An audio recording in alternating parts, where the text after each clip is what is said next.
সীমা বুঝেছি, এমন করে তুই আমায় সব বুঝিয়ে দিস। এখন থেকে আর আমি উতলা হব না মা, আর উতলা হব না। এই তো তুই আমায় সব দেখিয়ে দিলি, আমি যা বুঝবা সব বুঝে গেলুম রে, সব বুঝে গেলুম। তুমি আবার কি বুঝলে? মাকে রে, মাকে। মা মানে? ওরে মা জগন্মাতা।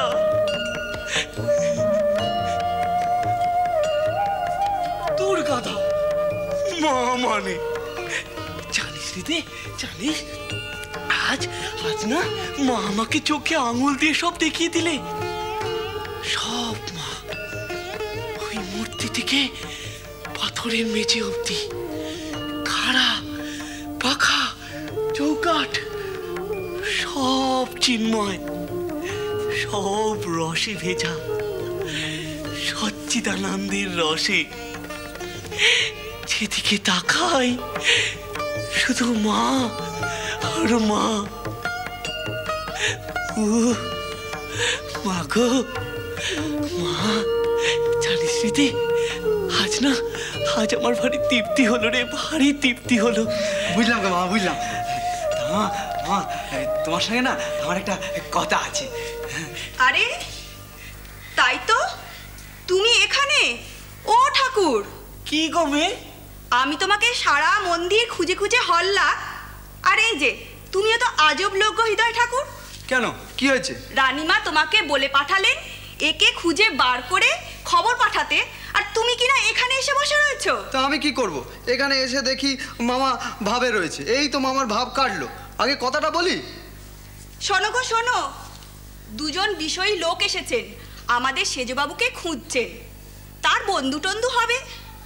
তো আমি কি করব? তারা এই মন্দিরে এসে বসবেন, মাকে পুজো দেবেন, আর তোমার কাছে ধর্ম কথা শুনবেন। হ্যাঁ হরিদি বলে কি রে? কি বলে ধর্ম কথা শুনবে আমার কাছে? হ্যাঁ আমি কি গুরু নাকি? তা আমি কি করে জানবো? রানীমা আমাকে বলে পাঠালেন তাই আমি এলুম। যাকগে শোনো, তুমি আবার কোথাও যেও না জানো, এখানেই থেকো। ও মেয়ে, কেমন তর মানুষ গো তুমি? কেন? মায়ের মন্দিরে এলে কাজের কথা পেরেই চলে যাচ্ছ, মাকে একবারটি প্রণামও করবে না? আমার বলে মরার সময় নেই। এক্ষুনি রানীমার স্নানের জল গরম করে দিতে হবে, ঘরদোর পরিষ্কার করতে হবে, রান্না বসাতে হবে, কত কাজ। তাই বলে মায়ের দরজায় দাঁড়িয়ে তাকে একবারটিও ডাকবে না? দিনের দুবার, বুঝেছো? রাতে শোবার আগে একবার, আর সকালে ঘুম থেকে উঠে আর একবার। তার মধ্যে আর সময় কোথায় বলো?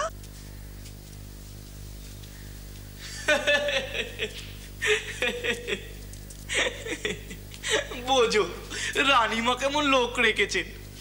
মন্দিরে রয়েছে চোপর দিন, এদিকে মাকে ডাকবার সময় নেই।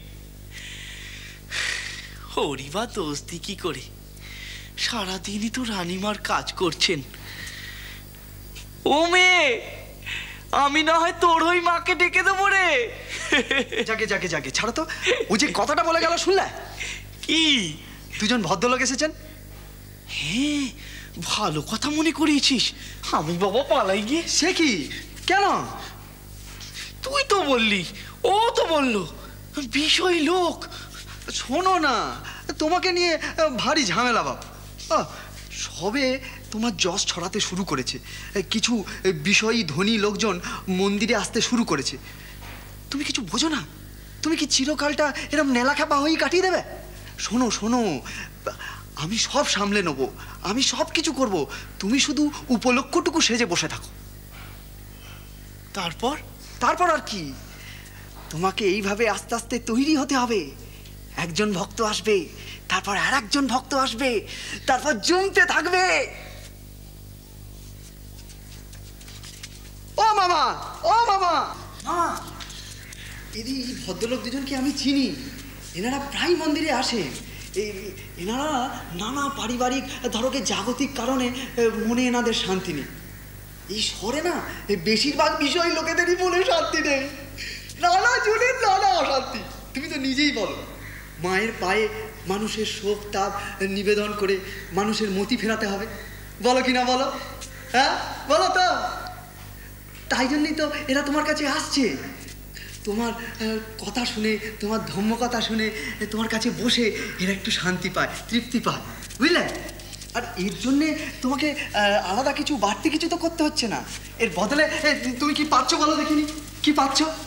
তোমার নাম ফাটছে। এর দেখা দেখি আরো অন্য লোকজন আসছে, তাদের দেখা দেখি আরো অনেক লোকজন আসছে।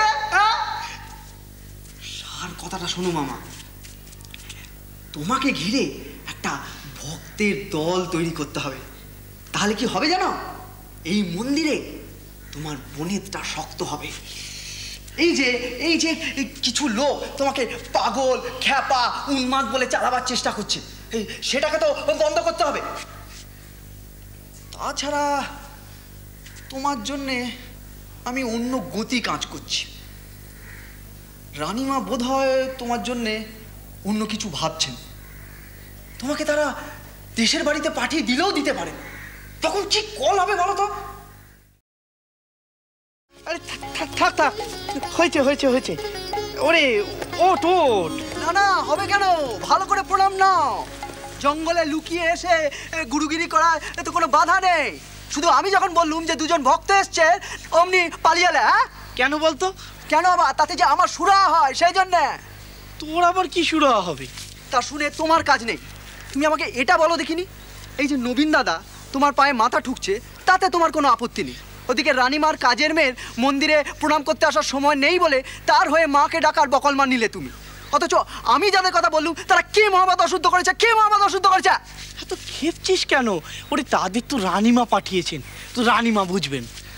আমি খেপছি আমার, তোমার, আমাদের সকলের কথা ভেবে, ভবিষ্যতের কথা ভেবে, বুঝলে? তুমি যদি কাজের কাজে গা ছাড়া দাও তাহলে এখানে ঠাঁই হবে?